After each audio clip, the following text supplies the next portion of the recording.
The numbers around the Panama Canal are just staggering, but the most shocking one often gets lost. We're not talking about tons of concrete, but the human cost. It's almost unimaginable. For years, that construction site was less an engineering project and more a liquid graveyard.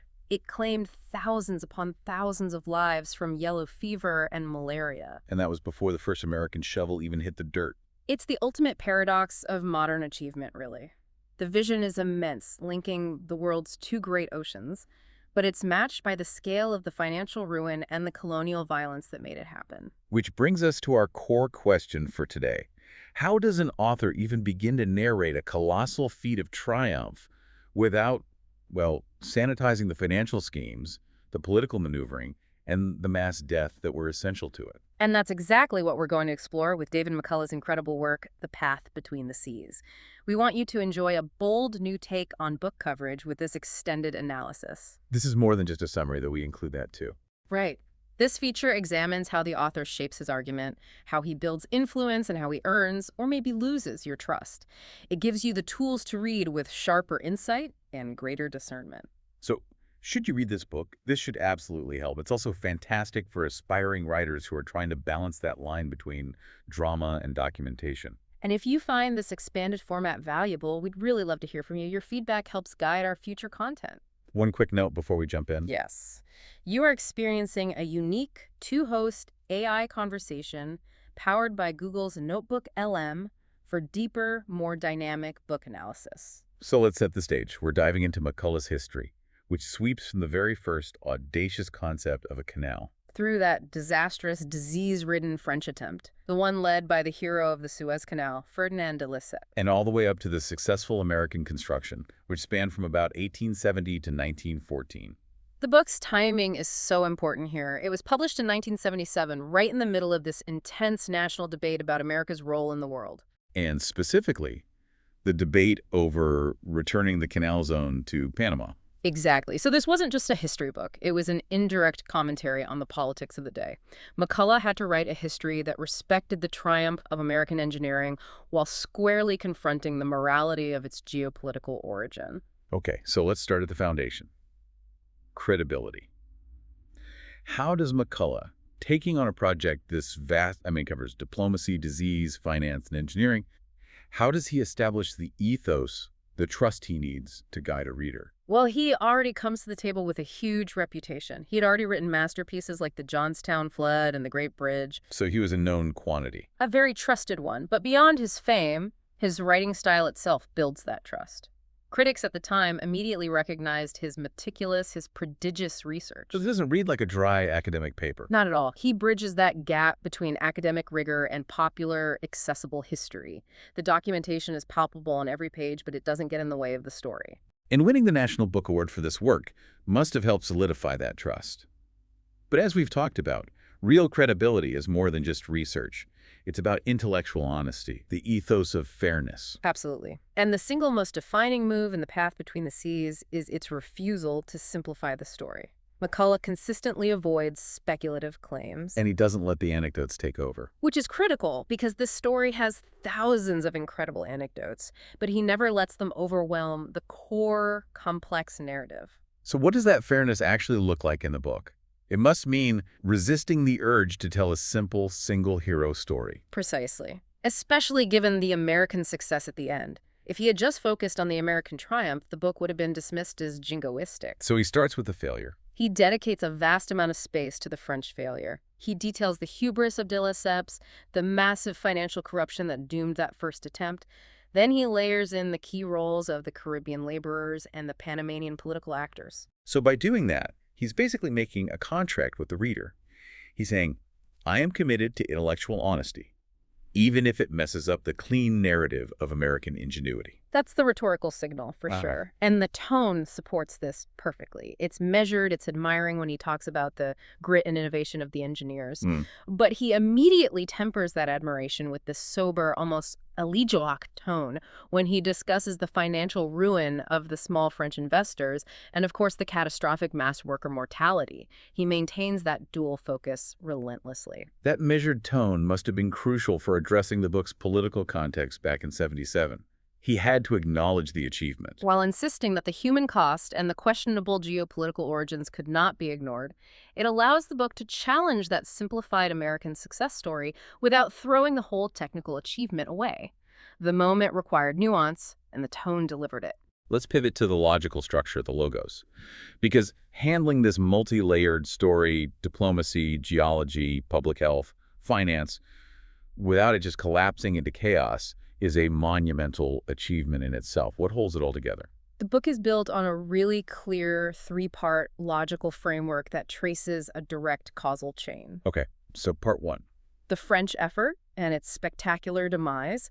Second, the political and diplomatic firestorm that secured the zone for the U.S. Which includes those complicated, often unethical maneuvers with Colombia and the U.S.-backed Panamanian revolt. Right. And then third, the American engineering and medical campaign that finally got it done. So we're shown how financial speculation in Paris directly causes the failure on the ground, which then forces this messy treaty negotiation, which finally clears the way for the engineering problem to be solved. The structure is the argument. Exactly. Right. And he supports that argument with just forensic levels of detail. When he discusses the treaty phase, for example, he relies heavily on primary sources to lay out the specifics of the 1903 Hey-Bono-Varilla Treaty. It gets into the weeds. Deep into them.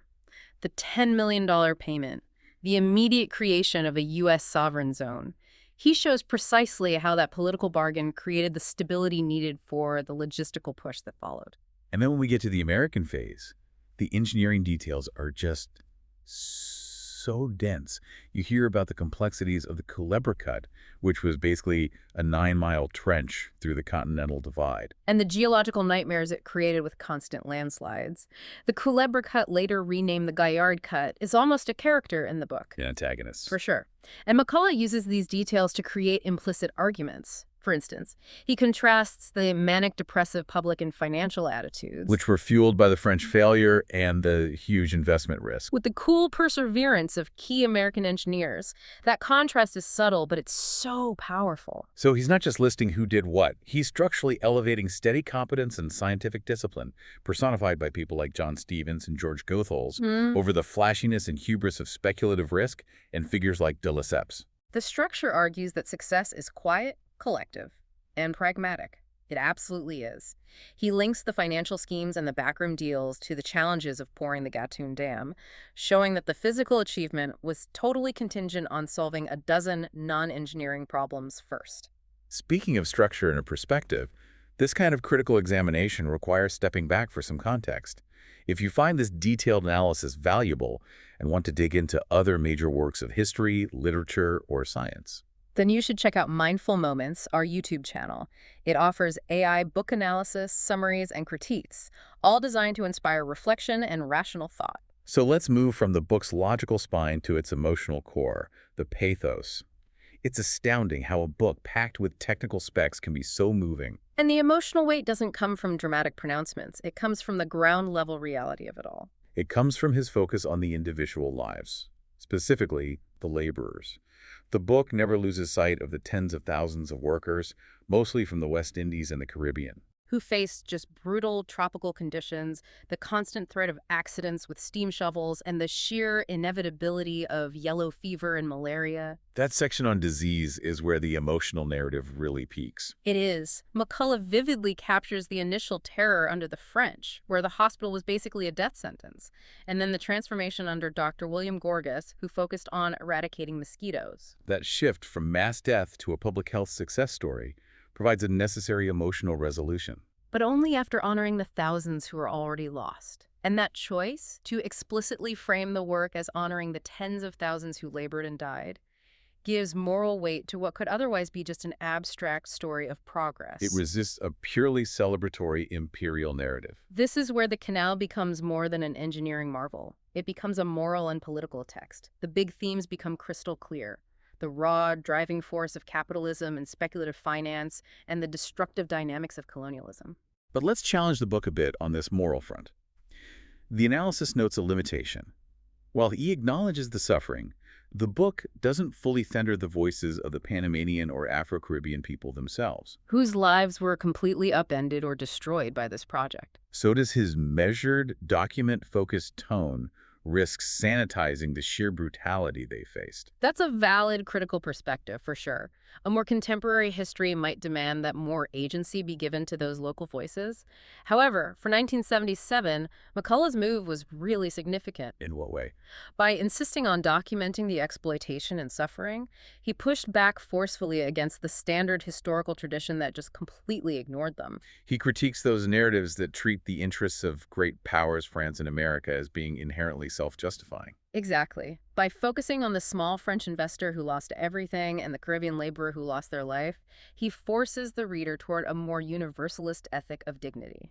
He makes the point that this geopolitical ambition was paid for by the least powerful. And that really takes us to the ultimate achievement of The Path Between the Seas. The consensus is that it rescued the story from obscurity by successfully combining literary merit with historical rigor. It educates and commemorates at the same time. Which brings us to the most important distinction and why this book is still so powerful. The difference between information and understanding. What's the distinction here? Well, the information level is the granular chronology. It's the cataloging of dates, the text of the treaties, the specifications of the locks, the dates of the public health breakthroughs from 1870 to 1914. It's the what. And the understanding. That is McCullough's genius. He provides the how and the why. He shows how technological dreams are inextricably linked to financial systems, to political bargains, to massive public health revolutions, and to sacrificial labor. He turns a single canal into a microcosm of modernity itself. Its massive promises and its inherent betrayals. It's an essential read for anyone grappling with the complexity of what we call progress. Which leaves you with a question that might be the book's most profound lesson. If the great achievements of engineering and science are always dependent on the sacrifice and labor of the least powerful, how do we correctly measure the true progress of modernity? A powerful thought to reflect on. Click the link on screen for the in-depth book summary. Subscribe, share, purchase via link, and think rationally. See the many genre-based book podcasts at Mindful Moments. Subscribe and nourish your mind on the go.